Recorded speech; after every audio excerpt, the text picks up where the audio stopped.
Today marks 2 years since Russia began its full-scale invasion of Ukraine. Ukrainian citizens and members of the international community are gathered here in Portugal. Their message to the West: don't stop now. I'm here in Yavapai County, where the racetrack fire is ripping through the Prescott National Forest. As you can see behind me to my left, the burn scars on this hill and the small pillows of smoke as this active fire still burns on. To my right is the town of Cherry that has been evacuated since yesterday afternoon. This town is just a mile away from this active fire, and officials say there is no update on when these people can move back into their homes as the fire rages on, burning through 400 acres of forest with 0% containment at this time. Just got my lucky numbers here from the Zoltar machine at the Last Stop Travel Center on the Nevada border, where people are driving hours to get their shot at the $1 billion Arizona Powerball. The numbers get announced tonight at 8 p.m. and hopefully my friend Zoltar here doesn't let me down. Wish me luck. Well, got some good news and I got some bad news for you today. You're gonna have to start paying for parking here at the Flagstaff Airport. And before you get all upset, I know how that sounds, but the good news is they built a whole new economy lot on the north side to deal with all that congestion and overcrowding you usually see here. So now you don't have to deal with the stress of, finding a spot to park before you go out of town. And with that being said, I got a plane to catch.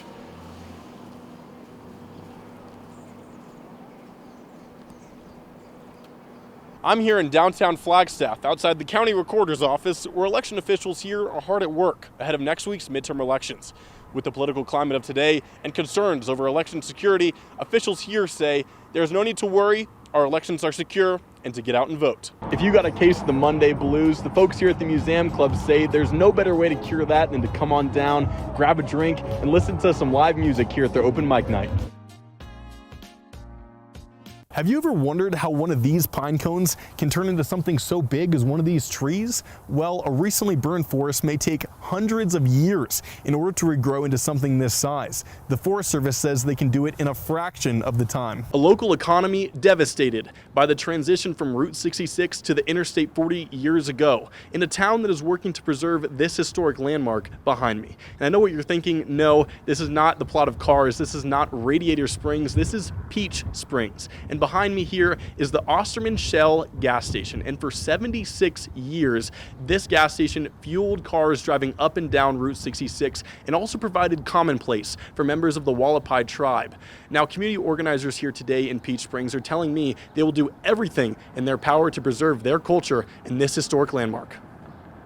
With all these prescribed burns, smoke was sure to follow, and it has. I spoke to air quality officials today about how this may be impacting your lungs. If you do find yourself in an area with dense smoke, much like the I-17 south of Flagstaff yesterday, you might want to stay indoors. The folks over at the Department of Environmental Quality have a method for how you can keep your lungs safe during these upcoming prescribed burns. The anticipated red wave in this election was more of a red ripple. The Democrats regained power of the Senate, and the GOP is projected to take a majority in the House, although a small one at that. What's interesting about this election is that President Biden has had very low approval ratings, and because of this, the majority of the political community expected this election to be a referendum on his presidency and give power back to the minority. However, it didn't happen. Instead, many experts say this election exposed the division among Republicans between Trump-endorsed candidates and more moderate ones. Welcome to the Forum Nightclub. This is Flagstaff's newest bar, grill, and nightclub destination. Let's go check it out.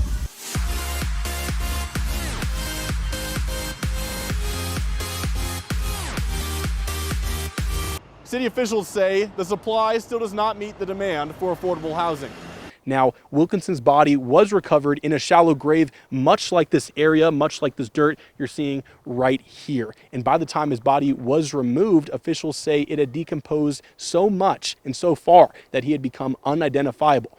That all changes when the sheriff's office sent his DNA to a private genealogy firm for further examination, and those results coming back now, 2 years later. But why did it take this long? Well, they say Wilkinson did not have a prior record to match the DNA.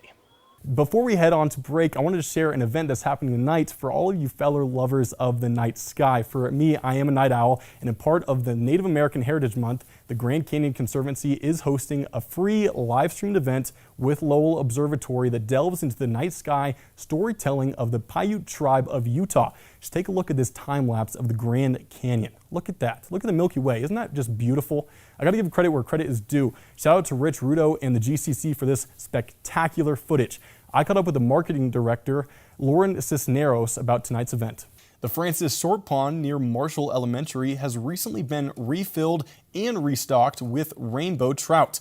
Locals are jumping at the opportunity to throw in their lines while the weather is still good. Affordable housing is an issue that continues to plague Flagstaff residents.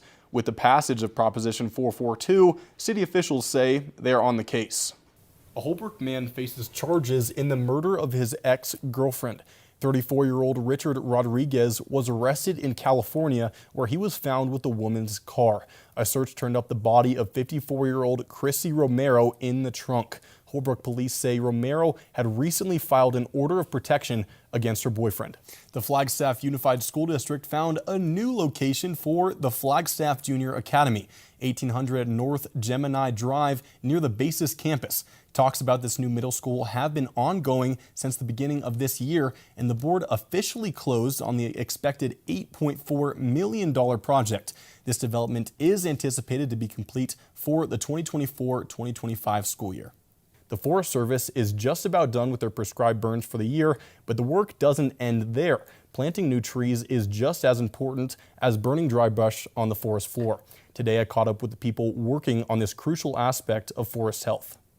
All that smoke in Flagstaff last week was not a welcomed guest by anyone, except the people actually working on the Cecil fire. This hotshot crew is performing what is known as a mop-up. The Cecil fire started here on September 18th by a lightning strike and is now sitting at 2,200 acres. As you can see, this area has already been burned and pretty much cleared out as the hotshot crews work to mitigate the rest of the fire. The Forest Service say they're letting this fire burn on naturally so it can improve the health of the forest. Now that sounds counterintuitive, a wildfire that can help the natural sanctuary. But the reality is, the Coconino National Forest actually needs a fire every 3 to 5 years so it doesn't become overgrown.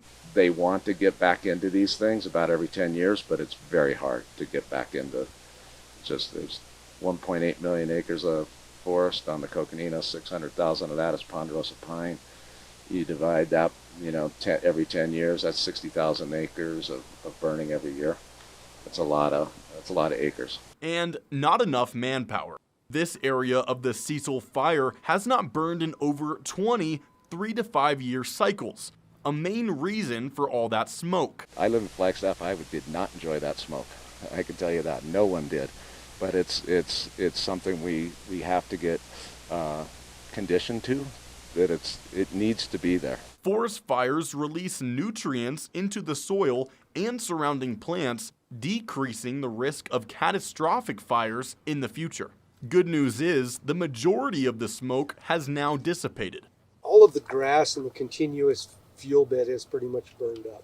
So the smoke that you're still seeing that's popping up in a few places is the heavy logs. But as for fire activity, yeah, it's pretty well moderated.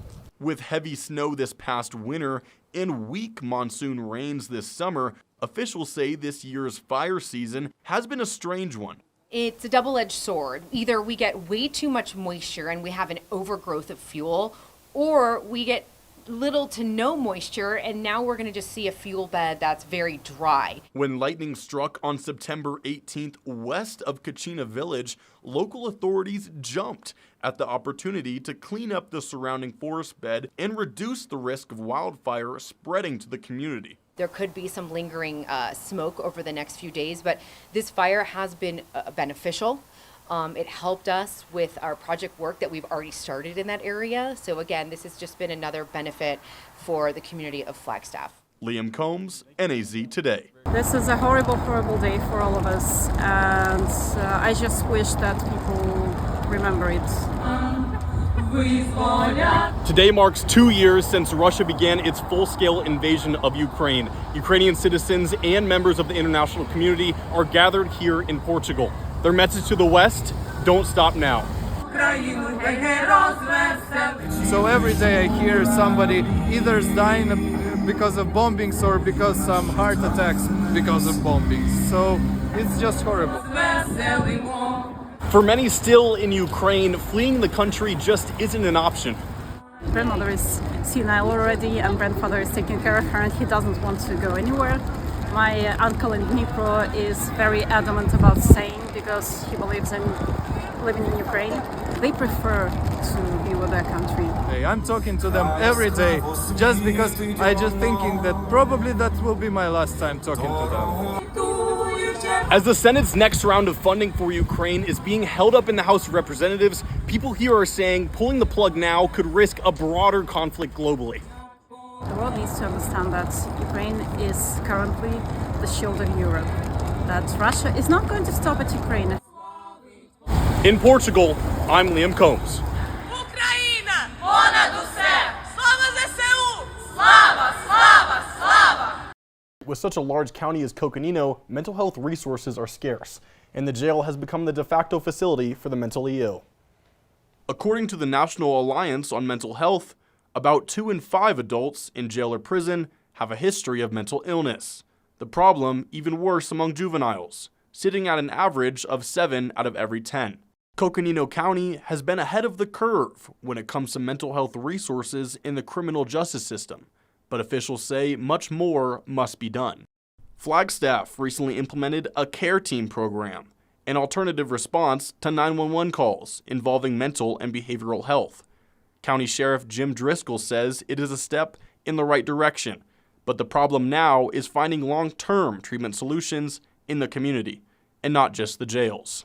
I mean, I look at our jail right now, and most jails have 30 to 40% of the inmates within those institutions have mental health issues, and many of them don't belong in jail. But what's the alternative? What do we have for them in our communities? Coconino County implemented a multidisciplinary team that meets bi-weekly to discuss individual cases and determine if an inmate could be deferred elsewhere or connected to the proper medication. Oftentimes what we would see is they would get held up and no movement on their case would happen, but they were getting worse and worse while they're in jail. So again, putting the team together, at least on the misdemeanor level, that was able to get those individuals on the radar for either the courts or the prosecutors that were dealing with those particular cases. The only inpatient facilities in the area are the Flagstaff Medical Center and the Guidance Center, which have a limited number of beds. He says even if someone is a perfect candidate for an inpatient facility, they may be waiting in jail for weeks because there are no vacancies. And to us, we think that's a huge disservice that somebody would have to come to jail to get mental health care or medical care or anything like that. So although we are doing what we can and clearly going above and beyond what the expectations are of a jail, what's happening is we're becoming the default mental health facilities then. Figueroa says with few options for treatment available outside the jail, it's easier for people to revert back to bad habits. If either the individual themselves doesn't have the support mechanisms out there in the community and they're comfortable getting the services while they're inside our facility, it's easier for them to revert back to what they were doing that led them into inside the jail for whatever criminal activity.